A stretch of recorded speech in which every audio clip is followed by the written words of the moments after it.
No, you're gonna come back in and do it.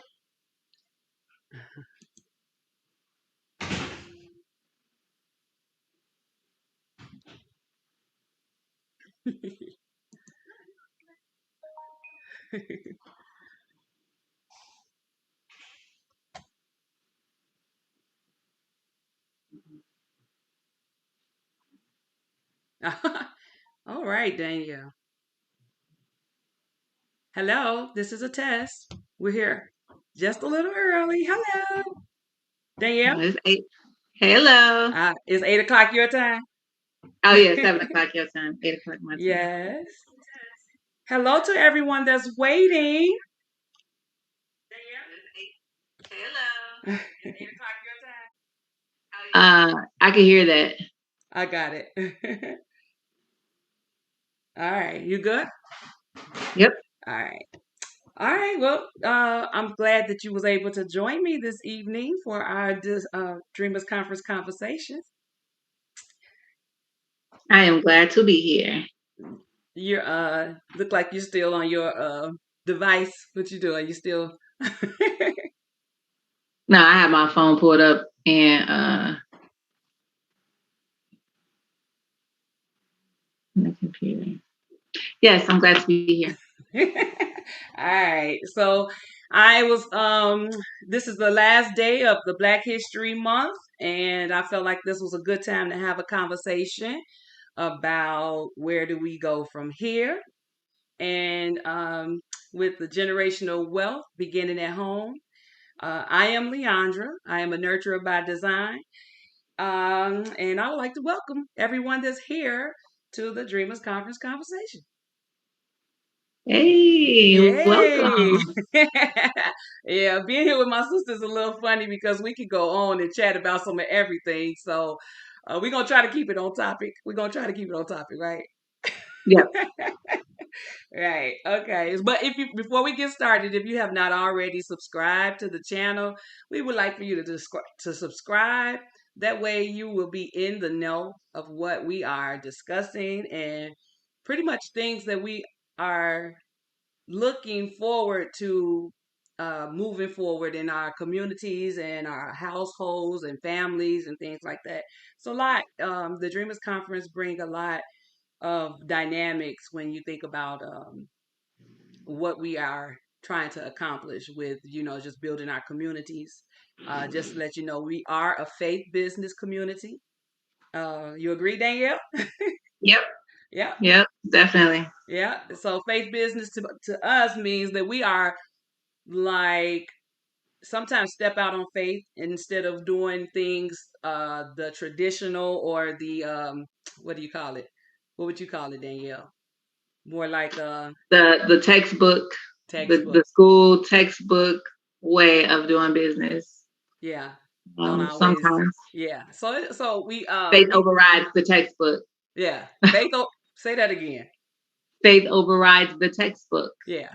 Yeah. And many a times there's been times where you might have felt like it was things that you wanted to accomplish that you can't see how it's going to happen, don't know where it's going to come from, and you feel like God put it in your spirit to do it, and if He gave it to you to do it, then He'll make a way, and then that turns into you figuring out a way because if He put something in your path to do, you look for the resources that He put inside of you. Because I remember one day He told me plain as day, what you need is inside of you.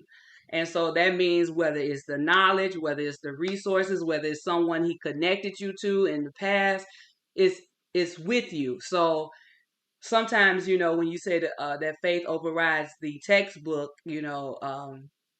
even before you get to the textbooks. Yes, knowledge is always power. You always need, as they say, knowledge is the new money. Get you some, SET.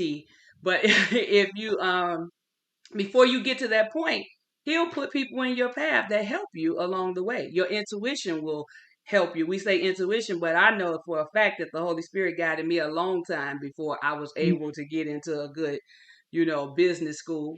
But Yeah, I had my sister. and some people get so caught up with the textbook that they don't ever move because they don't have everything lined up according to what the textbook says you should have Right. before you step out and try and do your venture. Right. So it can paralyze people. But when you have that faith and you're utilizing the textbook for your resources, that all works together. But you can't just, be on pause until you technically have everything the way that man says it's supposed to be before you go out. And it's your goal to get it there, but sometimes you have to move, and like you said, God puts people in your place to get it lined up the way it's supposed to be.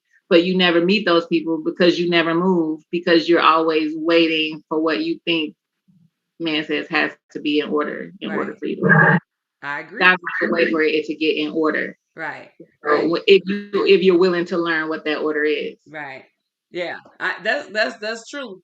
Because just to give you a little background about the Dreamers Conference, I was going through the race of owning a salon and doing everything that I felt like I was led to do, but I always had the not confusion, but it was just never the peace of knowing what I was doing was the correct thing to do. And with you having your master's in business administration, I always would tell you that, girl, you can teach these chapters by chapters. We can just do like a group setting and you can just teach me, I wanted you to be my personal professor. So with that being said, I'm like, well, let's put a conference together then, so you can just teach me. And if you can need to teach me, I know I got some friends that are going through the same thing, because I was a dreamer. I am a dreamer. I can ride past a business and literally like it'd be an empty like for lease sign or for sale sign. And what Mm-hmm. I'd be like, oh damn, we can do that in there. We can do this. Mm-hmm. So just always having the faith to step out. I just appreciated you having the book, the not, the textbook knowledge to always ground me, to pull me back in and say, okay, this is what you want to Mm-hmm. do, and this is how we're going to structure it. You are always my business plan. Go to. Mm-hmm. I have an idea, Danielle. Can you build me a business plan? And you've never told me no. So for that dreamer that's like outrageous, people feel like they just always doing something. You know what I'm saying? You were never that person to me. You were always there to bring that You dream and definitely put it to paper. you definitely need a team. Like it's hard to do without a team because I'm not the visionary. Like I'm the textbook person. Like so you just need a team to balance out, Right. Yeah. So that's why we everything. call it the faith business community, because everyone is working towards a common unity and a common goal. And the bigger picture is to grow around us, to grow the communities around us. A lot of times they speak about, with it being Black History Month, we always talking about the economic disparities and things like that that's going on in the community. And it literally came out of the fact that I know that it's so many people with goals and dreams inside of them. They just don't know where to go to get it done. Where do I get the financing from? I have these big dreams and these big goals, but if I don't have the finances or the credit score or the things to put towards it, it just becomes something dormant. And then we forget to dream. We just like can't even see it no more. Someone come to you and be like, oh yeah, no, that ain't me, Mm-hmm. kind of thing. And you get stuck in this rat race kind of thing. So Mm-hmm. yeah, so that's that. So we're at the faith business community. And so anytime we come together, I'm here to remind you that leadership is an action, not a position. And sometimes I am not excited about leadership. Leadership is not always where you have to, um, you know, tout it, let shout it to the rooftop. I'm the leader, because it's not always fun, right? Well, Mm-hmm. yeah. So with that being said, it's an action and not a position. And the aim is to always speak life, raise self-awareness, and ignite and inflame your passion by reinventing what is necessary to become the structure God designed to pursue His strategic plan for your life. You need me to say that again? That's a mouthful. Did you get what I said? I got it. You got I like it. it. Yes. So, with that being said, we're going to move right into what we came here for, and that's to speak about the generational wealth. All right, you ready for that? Before I get started rambling, what you think about generational wealth? What you think about it? I I mean, I look think at you that like being wealthy, so don't just listen. I'm just saying, you my baby so sister, so I can say that.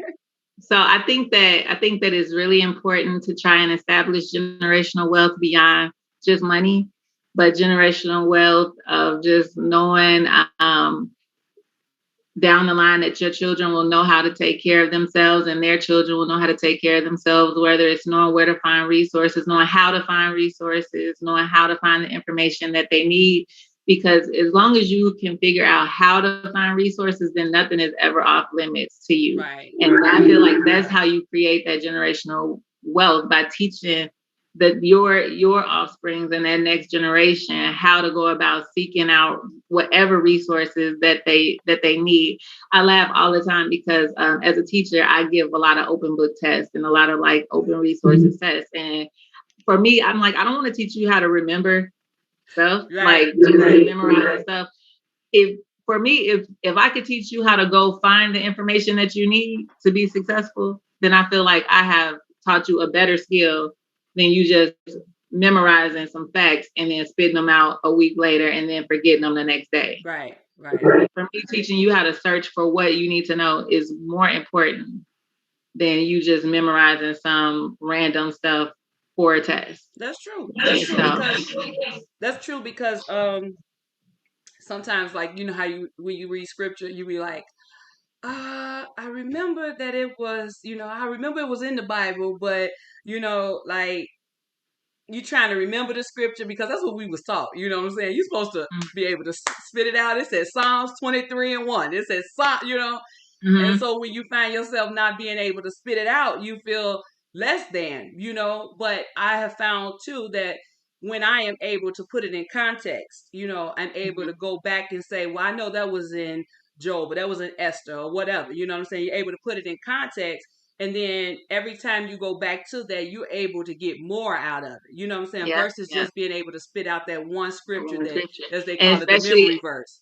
yeah, and I think when I was in purity, learning how to use that concordance and look up, like, you might not remember everything, but if you could remember one key word from that scripture, I don't remember the whole scripture, but I know it talked about this, and then I could Yes. go back there and Right.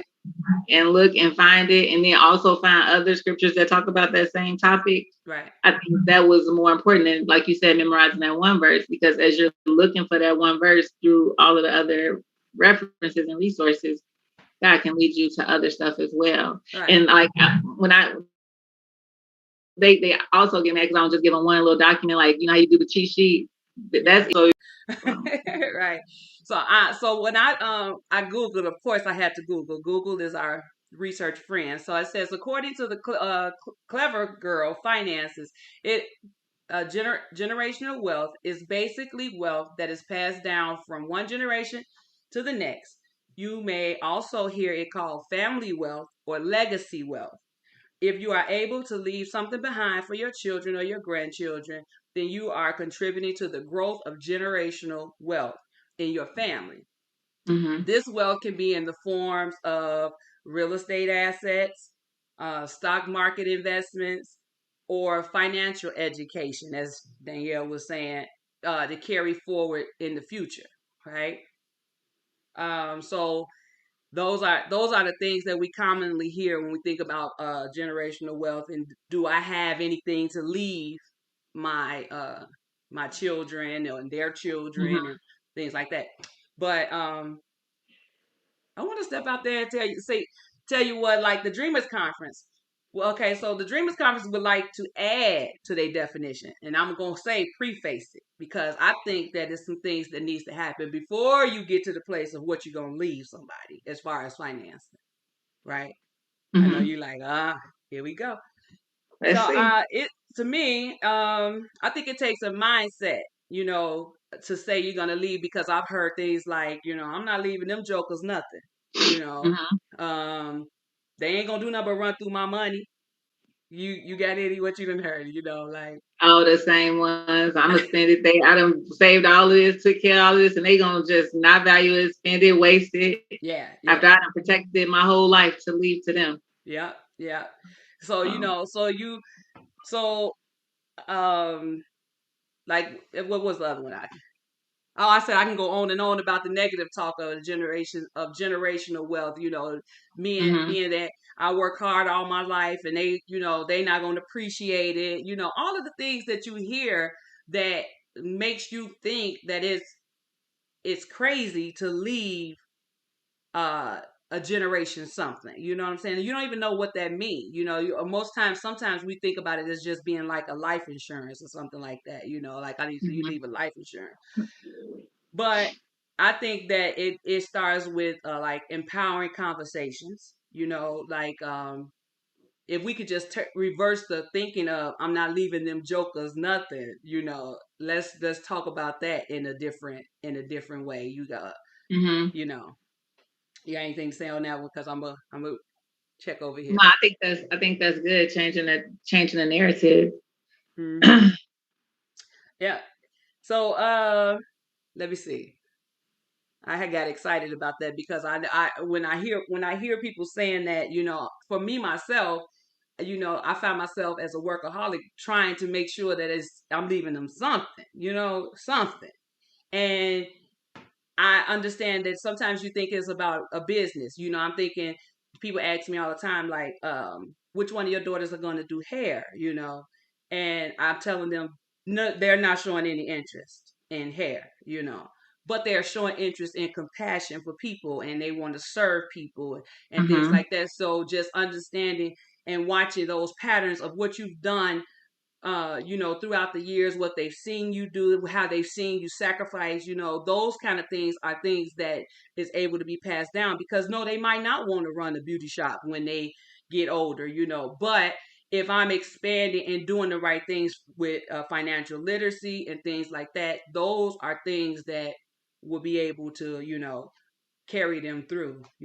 yeah, I agree Yeah. completely. I Yeah. agree completely. It's not about a specific skill, but knowing how to take whatever it is you want to do and apply the principles you've learned from watching your parent or whoever that is that you're watching and applying it to your dream. Right. Because my dream might not be exactly like your dream, but I can take some of the principles that you use to accomplish your dream, like the hard work, the sacrifice, and all of that, and apply it to me accomplishing whatever my dream is. Right. Right. Right.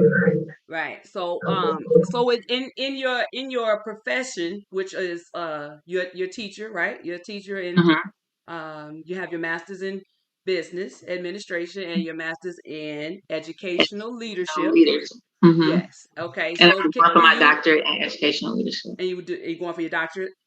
In educational leadership. Yep. Okay, yeah. So a lot of times we speak about what we think children need, what we think kids need, you know what I'm saying? But when you're in school looking at what they're going through, like is empowering conversations like an important part of generational wealth? What you think about that? Absolutely. So I've taught in so many different types of schools, from low income to not so low income. And one of the main things that students need is that they can accomplish their dreams. Like they think that, especially in school, they think that they're just there to get that A or B or pass and get that diploma. But far too often, I run across students who are lacking someone who just believes that they can accomplish what they want to accomplish, or even care to ask them what do they want to do. Everybody just assumes that it's graduate high school, go to college, and get a job. Hmm. But I like to have the conversations, and I'm fortunate enough to have the conversations because one of the classes I teach is entrepreneurship. Okay. So I'm fortunate enough to have like platform to have those deeper conversations of what it is you really want to do. Like if you could do anything, like what is something you love to do, and how can we figure out how you can make money at that, and so to support your life. So I think that many of them didn't even register that it was another path other than either go to college Hmm. and do what you need to do, or go to work, because we've labeled in America college and career readiness. Right. But career don't necessarily mean like you have to either go to college or you have to go straight into the workforce. You can work on developing your own dream and being your Right. own person, but that is not intertwined in that standard that we've created in the United States. You need to be college and career ready. Right. So I think those empowering conversations to let our young people know that it's multiple paths to success. It's multiple paths Right. to that it's not just a binary thing, this or that. And if you're not in this career or in college, then you are a failure or a loser. Yes, you don't have these, or you are, oh, I don't know, like you all over the place. Is Yeah. that's what you label as And all over. it's not, and I also let them know it's not one or the other. Like I have one of my students who sent me a message that she's in college and she started her online boutique. So she Right. was really excited that, you know what I'm saying, that was a thing that she developed in class, and then she has gone live with it. So you just, the empowering conversation is that I feel like our children are lacking the fact that they have options, because a lot of times we feel like we don't have options. We haven't been afforded the ability to have options. Right. Right. But just to let them know, like, man, there's options out here. You don't have to go straight into the workforce and slave away at a job, and you don't have to only strictly focus on college. You can. Right. Because when you speak of that, just the empowering conversations, I think about when my mom was when I when I was in high school, and I knew college wasn't for me in high school, because I come to the conclusion that I had a terrifying experience from my brother. My brother, he's older than me. So just real quick, he was in high school when I was in like the third grade, and he was doing a um what do you call it? Research paper? What y'all call it? Term Mm-hmm. paper. He was doing a Term term paper paper. that had to have the index cards and all of these things that he had to have, and it literally when I say it terrified me, I can remember the feeling and the fear right now. It terrified me, but I guess now at the age I am, I understand when you get to that point, you will be ready. But as a third grader, all I knew was I did not want to go to school. I didn't want to go to high school, let alone to college, if that's what we have to do. So I literally did a life avoidance of higher education and call myself going to do hair, make it easy. They say I ain't got to go to college. I can just go do hair, and then become this like overeducated hairdresser. Does that make sense what I'm saying? So you just go all in on education, and I want to know more, and I want to know more, and I want to know more. So even though it didn't look the traditional way of success by going to college, I've been very successful in the hair industry, and it's been my career, to just drive home that importance of it being a stable career, even though I didn't go to Yeah. college. And my empowering conversation to them is that to not feel, because you inherently feel like, man, I'm doing lesser than, it's lesser than because I took another route. When those other routes, if you're going into some type of trade or anything, is not a lesser than route, but it's been ingrained that, if I take a trade or if I didn't go to college, then I settle. But it's not, like, it's just a different path to your success. And to Exactly. not even take on that mentality of feeling like you're lesser than, or you took Yeah. a route that was not as great as somebody else's. Yes. Yeah. Because my sister, that she, Trinette was always my cheerleader when it came to that, because we were licensed by the same board. She was an RN. And when I would talk to her sometime just about how I felt and kind of things, and she would tell me, "Girl, we licensed by the same board," and so her empowering me and making me feel like I am just as included as a professional as everyone else is pretty much Mm-hmm. probably made me like the beast that I am when it comes to what I love with hair and stuff like that, because it always gave me that, don't hold your head down because you didn't Mm-hmm. do that or didn't do this. like she was an RN, you are an educator, you know what I'm saying? Like we have our own paths that we all went through. And I know it comes from, our mother, everyone's mother, that like pretty much championed any and everything that we put our hands to do. She didn't really do the you shouldn't do that. Yeah. You need to be a doctor or you need to be a this. Uh-huh. And that generational wealth, that empowering conversation. And I don't know if you going here, but I'm going here Go because there. I Go there. walk my own path. But like those empowering conversations, when I got pregnant my senior year of high school, when I got pregnant my senior year of high school, it could have went one or two ways. It could have went, oh, you done messed up your life. You need to go get a job. You got a baby to take care of.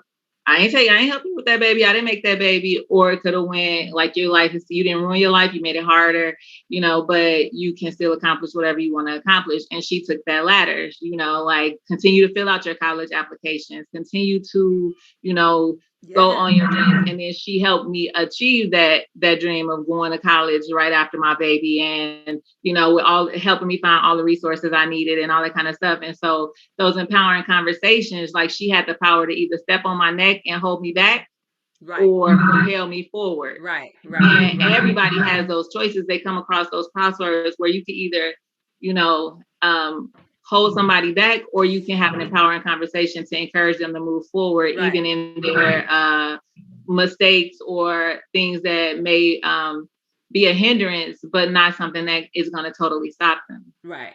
Right. Because when you think about like the generational wealth of conversations, you hear what is going on in the house. You hear um the negativity. I talk about the body language. Just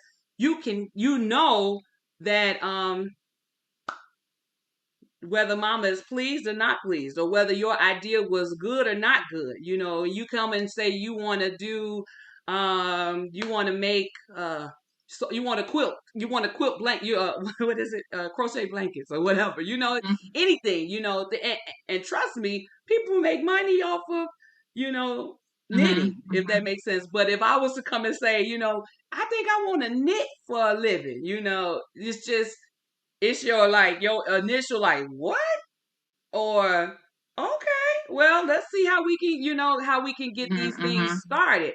And so with that being said, it's just when you start to empower, I've had people that says, it's just all over the place. She doesn't know what she want to do. It's just, kind of thing. And it's like that person is like literally feeling smothered, like they can't, like they feel like they are out of place in their home. Like I've been an entrepreneur since I was 16. I've never had a traditional job, but my mom didn't make me feel like, like I was just pipe dreaming. You know what I'm saying? It made me feel like, with the conversations and the things that they drilled down in me, the work ethics, the work habit. Yeah, if you're going to be your own boss or your entrepreneur spirit self, if you're gonna do, you're gonna have to do it. So I remember when I got ready to go get my apartment, I tell my dad, we talk to dad, and I tell dad,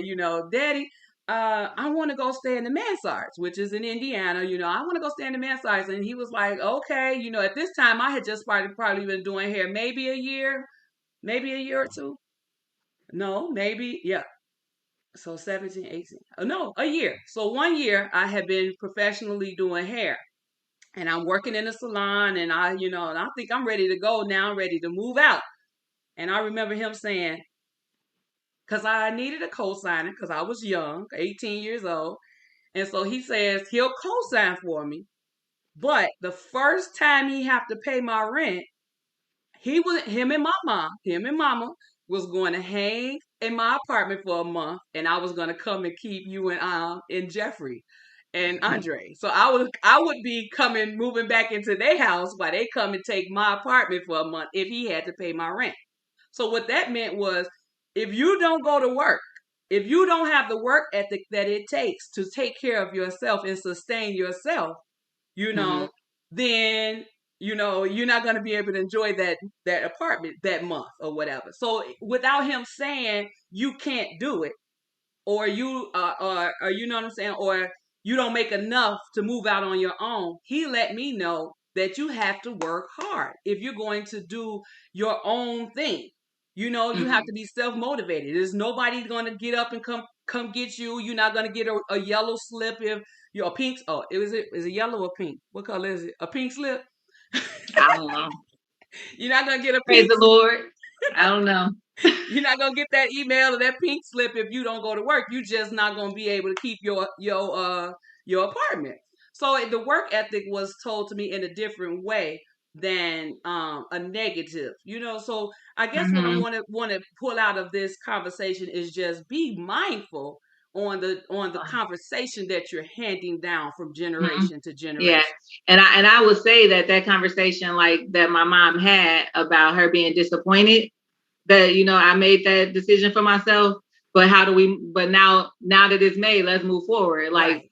ain't nothing to do. But I think that was generational wealth because now that is how I approach not only my children but any person that I come in contact with that feels like they have made such a bad decision or such a decision in their life that has halted their plans that I can tell them that no, it hasn't halted your plans. It may have made your plans or your road a little more difficult, but yet there's still a road there for you to travel. There's still a But road you to just have travel. to work that much harder Hmm. to achieve what it is that you want. And so by her by her having that conversation with me, it put that in me to have that conversation with my children, my students, my friends, everybody else that anyone that I come in contact with to spread that, and that is creating a generational wealth of knowing how to encourage and uplift versus shooting somebody down and making them feel like they can't move forward. Accomplish the things. That's right. Mhm. That's true. And so I'm gonna turn a little corner here and talk about the unpleasant, empowering conversation. I think about the when I think about unpleasant conversation, I think about my son and the difference between. So I have all four children, two boys, two girls, and I call them two pack. I have a older set of boy and girl, younger set of boy and girl, and my second son, the middle son, is a little different than the first girl. So with them being side by side, you have no choice but to compare actions, compare, you know what I'm saying, like just different ways that they communicate. And so you find yourself, I found myself like just I found myself. Let me correct that. I found myself just taking the same route that I took with my oldest, Joy. And I just remember this day where it was like Philip asking me questions, can I stay? Can I do this? Can I, and I'm like, well, Philip, and I'm trying to negotiate. I'm trying to talk to him because, with Joy, I can state my feelings. She can state her feelings, and we could come to a compromise in the middle that's going to make both of us happy, right? Um, but once I realized that Philip has a little more willpower than I had, patience to compromise, then I found myself just being like, like this, he's pushing me over.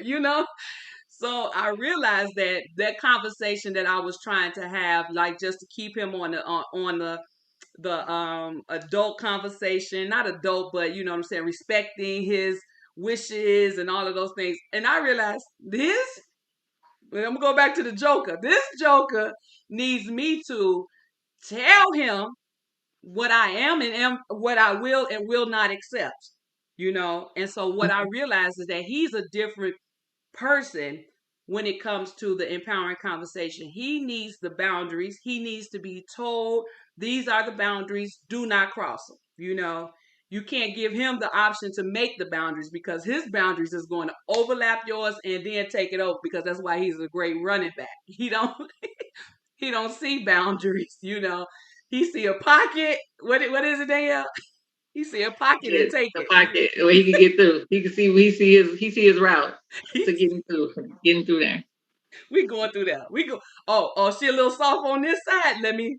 let me hit that, So I realized that I have to have a strong defense when it comes to him. So whether that means my voice got to be strong, whether that means that my conversation has to be no, and I mean no, it's a different conversation than I had with Joy. If I spoke the way I speak to him to Joy, oh, we would be like weeks trying to, mend that. Joy, I didn't mean it like that. It was, I'm sorry, I can't, So understanding that the empowering conversation does not always come across as being timid or soft.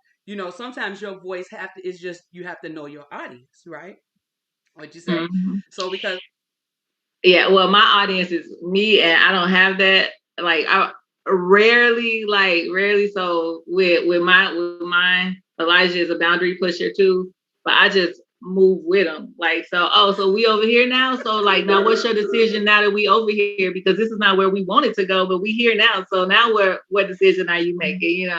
So um I don't have, I guess that's why me and Anthony balance each other out. Like I'ma just roll with it. Like, oh, this is where we at now. Now what decisions are you gonna make to get yourself out this hole that you put yourself in? Because right, I told you not to go over here. But you over here now. So now let's how we getting back, And right. so Because the but point, I think my patience with that is like and I think just being working with kids, like you have 30 kids in the class with all different personalities. So I just kind of take the ride with each one of them. Like, where are we going? Like, how we navigating? The goal is to pass this class. Now, all y'all taking different routes to get there. right, right, Journey with each one of y'all to get to the goal. right.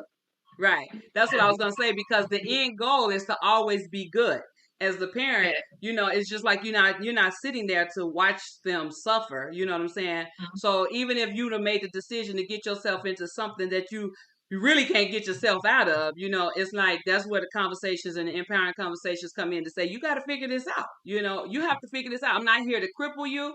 I'm not here to soften your blow. I'm here to help you understand Yeah. that it's all for the greater good. So you're gonna have to figure it out. So hey, let's Yeah. write some stuff down. How are we gonna get out of this? What's Yeah. what's So your option? me and Anthony's parenting styles is a lot different though. So we often clash because of those parenting styles because he like, you just go along with him. And I'm like, yeah, I'm going along with them to help them navigate wherever they going Right, because because I'm not I'm gonna not be going to with be him with them. always, and if he gonna make these So decisions with or without me, yeah, like I'm navigating, I'm right there with you. So like when you break through, I'm coming through the path with you. Like, okay, we here now. in What your you want face, to do now? Like I in your told you, don't go through there. right, Whereas Anthony Fussell, like I told you, now you here. Now what? Like now his is a little more. yeah, yeah, But mine is more like yeah, I tried to tell you, don't go through that dark path right there. right, You can't. yeah, So right, it's always funny to watch us try and navigate that because his is he gonna do everything he can to board up the hole, to to right, I got to lock them down so they don't go in that hole. And my philosophy is more like if they want to get through there, they gonna get through there. right. They got to go over your board. So I just try and talk to them about Once you why go they through that shouldn't hole, go what's through on the there. other side of it, and are Yeah. you willing Like and ready to deal with it? yeah, like why you shouldn't go through there. Like I'm gonna leave it. The hole is there, but I'm telling you now, like this is not what you want to do. Yeah, yeah, So yeah, yeah. it's So always funny yeah, to, so to I'm enjoying this conversation. It's a lot more than I would like to dabble into. We was talking about the benefit of the doubt, and when I did the definition and asked what does that actually mean, and it was saying the stating of accepting someone as honest or deserving of truth, even though there is a doubt that they might be lying, right?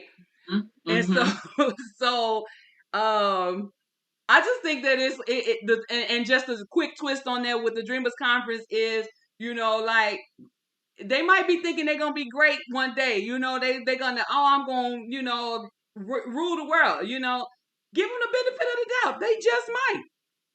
They might Mm-hmm. be president. But if you sit there like this joker ain't got grades to be no president, it's like you're not giving them the benefit of the doubt, and where I think that's a part of how we get to where we are. Like your parents and I think about like, even just back to your, just as you pass down, you know that you have to trust.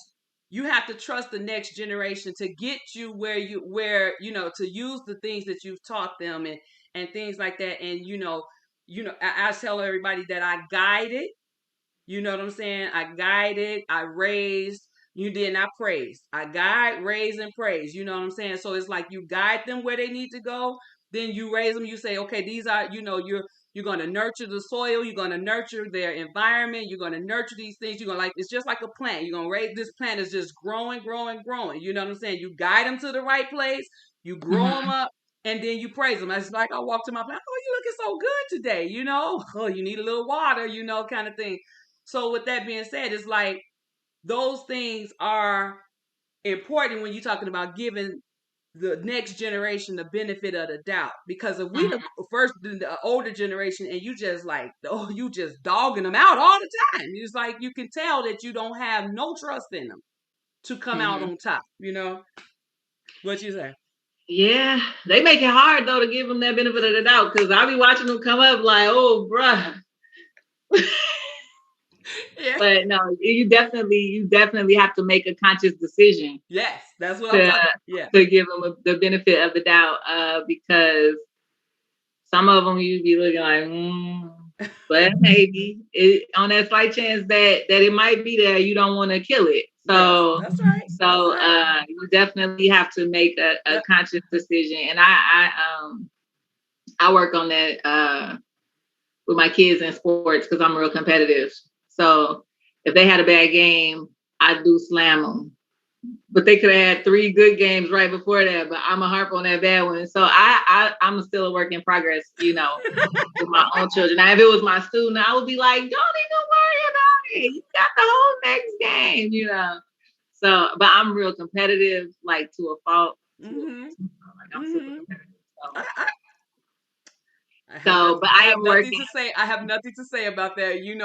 We already. You see, we on the split screen anyway. So, trust me. Trust me. It's So I am a work in progress on that. I could speak life about everything else, but if you had a bad game, we got a problem. Like, bro, what was you doing? What was you doing? You was tired. What was you? Like, you know how to play. You was scared. We go. So I don't want to. I don't want to mess with that too much because I got brother-in-law over there to be like, they need to. They need to work harder. So they definitely do. But we work, but you still that praise. You know what I'm saying? You can find in any situation you can find the good, and yes. they wasn't all bad. Like one of the ladies I like to listen to on she had a TED talk, and I have to look up her name, but she said, you got to find the good in any situation. She said it was a kid that had missed 18 out of 20 on his test. And she put +2 Yes. instead of Yes. -18. And she put, we gonna get more next time, Yeah. and a smiley face. Yeah. And so he was shocked to see the +2, like, but I did bad. She said, but you wasn't all bad. You got some of it right. And so just He'll finding never that, forget that. you know what I'm saying? Just finding that good, that big -18 is a blow. And even +2, you got 2 right, but you see +2 and a smiley face, it puts you in a different mindset and feeling than -18 F.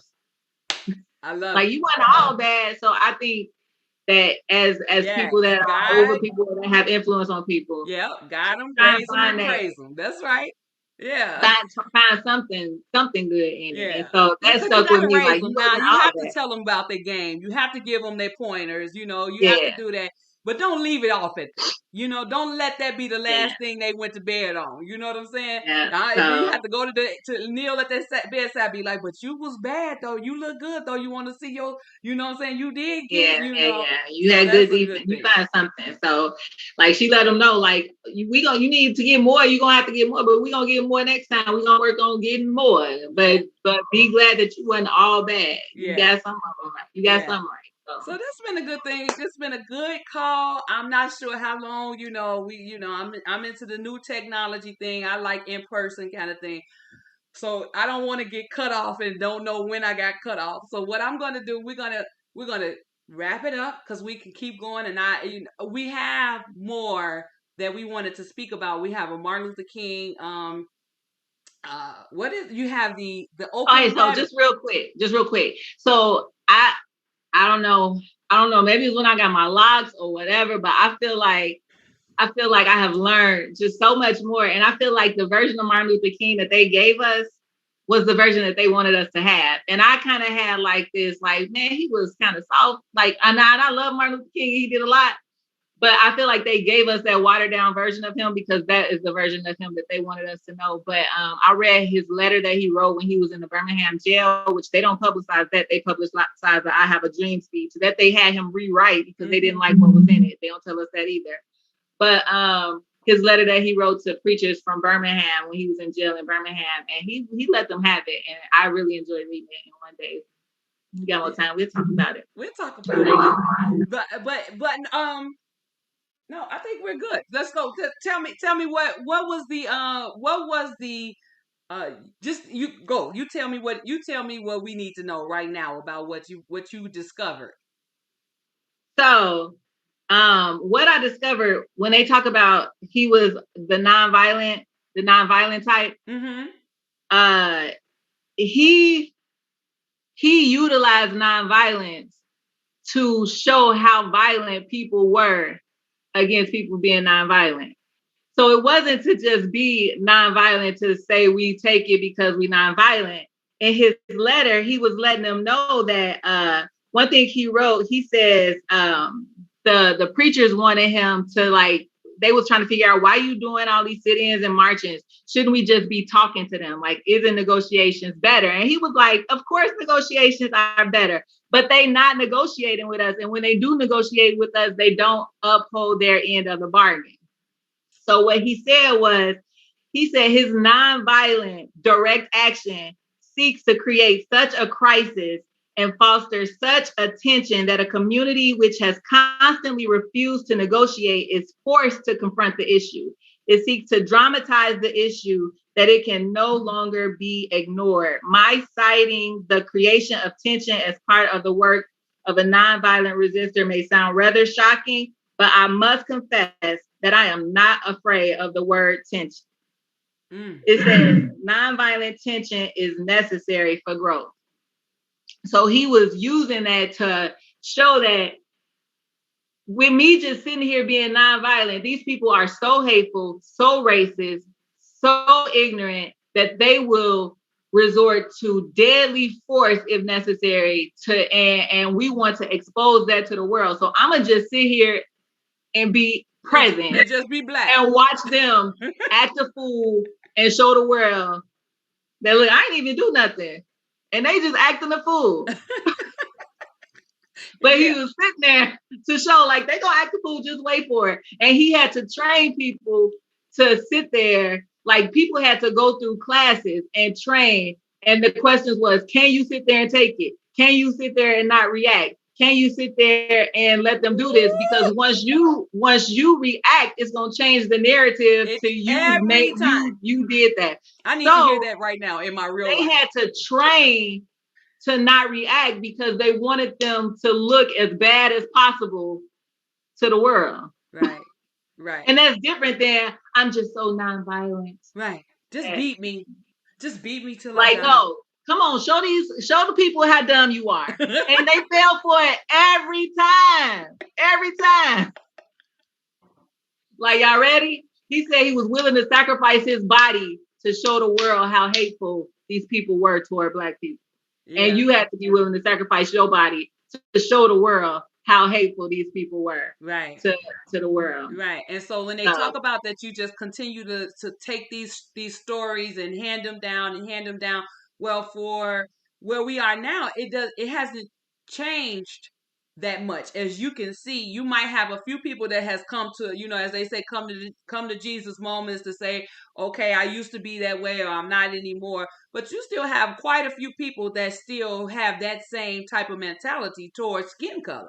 So with that being said, when you're handing down this generational wealth, you cannot do it without handing down the history, his story, her story, my story. You have to do it, which one of the things I said was that, someone in the family has to be the mind master. It has to be the one to say, I'm going to collect the stories of the families of our family, who's come through what medical history, um, criminal history, just all kind of things. You don't want to find out in the end who was who in the family.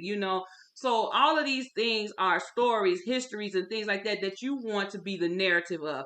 What is Danielle's story? I would not want somebody outside of our family to come and teach your children your story. You know what I'm saying? So that's why it's important for us as family. Oh Lord, what is I what just was that wanted to. thought? I just I wanted to put the what is it? The air disclaimer.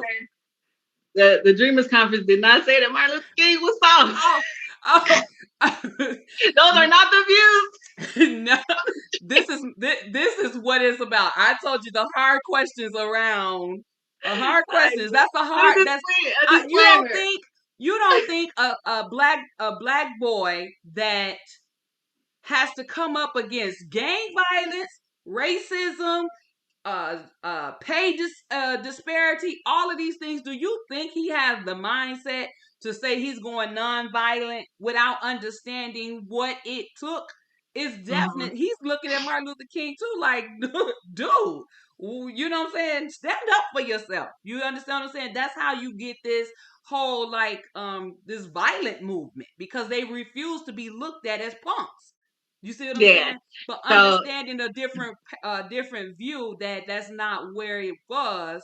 You know what I'm saying? And that's not what it was. You get a so different it forced understanding. people to have to address it, and it forced people to say people would want to live in a bubble. Like it ain't like that. It ain't like that. But you see now, like even with our nonviolent protests, the police come out and act crazy, and it forced people to be able to see, like, man. And then when you saw the protests at the Capitol, and then the police wasn't acting crazy, it put it in that forefront where, like, it showed people that have that mentality of, nah, that ain't really still going on, to, oh, that is really still It going on. really And is. it propels the movement forward to try and get some of these reforms and different Right. things in place. Get some of the reforms and knowing who we should talk to in the community and all of those, and not stopping.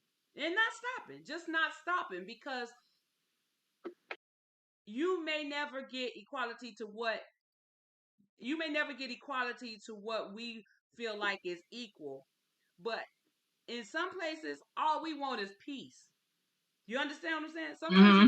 you just want peace. Meaning, I want to be able to take care of my family equivalent, you know, kind of thing. And so it's you get to the place where you have to know how to maneuver and who to talk to, what politicians and all of those things. That's part of the faith business community, because when we as your brother Jeffrey had a good conversation about the power of the group being able to move agendas forward. And so we just look forward to um more conversations. I'm glad that we didn't leave that part out, because that's good. That brought my heat up, But the conversation will continue. We have just started our private Facebook group that you can find, which is going to be DC Conversations. We're going to ask that you go over and join the Facebook group.